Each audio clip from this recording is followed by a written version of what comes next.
Here we are at lesson 8, and it's a review of fractions and percents. Here's the warm-up, and I'm going to go ahead and skip that. You can do that if your parent would like, or you can even, skip it, but it's a good warm-up.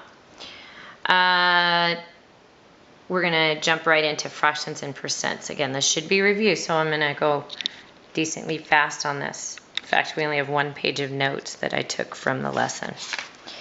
Fractions and percents are commonly used to name parts of a whole or parts of a group. Okay? I have example 1 right here, but what I do want you to do is look at lesson 8, page 45, and kind of look again, or it goes through the vocabulary of numerator, denominator, and the division bar. It also reminds you what percent means. Percent means per 100. Okay, so whenever you see percent, it means per 100. All right, and there's a little visual about mixed numbers and all that. So I want you to look at that in the book.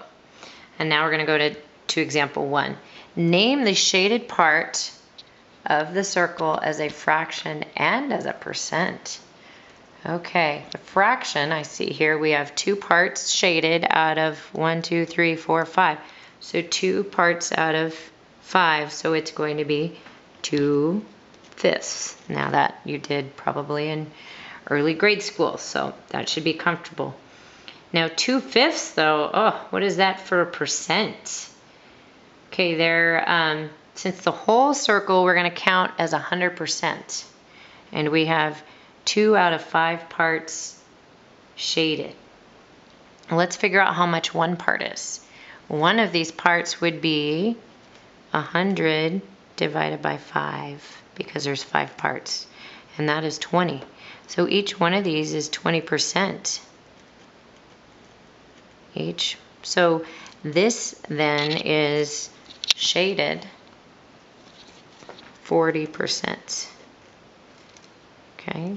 And in our math fact practice, we are going to have a chance at memorizing 2/5 would be 40%, 3/5 is 60%, 4/5 is 80%, and so on. All right, example 2.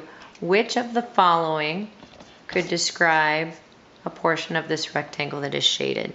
Okay, now we don't see the groupings, we don't see anything, we just see that, all right? And then we have options. It could be a half, it could be 40%, or it could be 60%. Now, let's look and see where half would be. It would be about here, right? Here's our halfway mark. So that means we do not have half of the thing shaded. We have more than half shaded.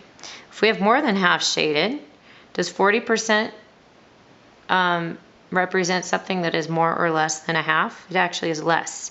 So these two are out. So 60% is the only one that could possibly describe the shading here. All right, then we're going to look at a number line. And these are fun, I think. We're going to look and say, okay, what mixed number could A be sitting on? Well, it's after the number 8, so we know that part. 8 and some sort of fraction is what A is referring to. We don't know what fraction. So what I do is I stand on the whole number and take steps. 1, 2, 3, 4, 5. There are 5 parts between 8 and 9, so there are fifths. Okay, and A is sitting on the second or 2/5 into it.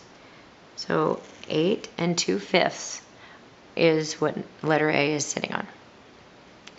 Okay, now they're going to talk about the inch ruler. And the inch ruler, go ahead and look in your book on the top of 48. It shows you down to 16ths, and people in construction are pretty good at this because they deal with 16ths quite often. All right, and there are chances for mistakes when you're measuring because it doesn't always land exactly on the line you want. That's why we break it down into so many parts. So let's look at example 4. It says use an inch ruler to find AB and AC to the nearest 16th of an inch. Also find BC. Now I am doing this in a location where I do not have an access to an inch ruler. So you're going to do this with yours. You're going to set it up there and make sure you have it lined up properly. Now I believe I copied this from the book. So AC, well, first we're going to A to B. When I did A to B, actually I'm looking in the book, and it looks like they are not quite 1 inch, and not quite, and a little more than 3/4 of an inch. So it's going to be 3/4 plus another 8, so it's going to be, AB is about 7/8 of an inch. Now quotation marks mean inches. 7/8. So we're gonna, I might write it down here. AB equals 7/8 inches, and it's about, so you can do these squiggly lines. All right, then it says measure A to C. Is that what we wanted? A to C, and we go ahead and get about 2.5 inches. And then when we pick it up and move it over, it looks like BC is about 1 5/8 inches. All right, so that concludes the lesson portion of lesson 8. And then go ahead and do the practice on the sheet that you printed out. Go ahead and do it on here. Check your answers, redo mistakes, call me for help, and we will move right along. Enjoy your mixed practice, and hopefully you've done your time test math facts practice already.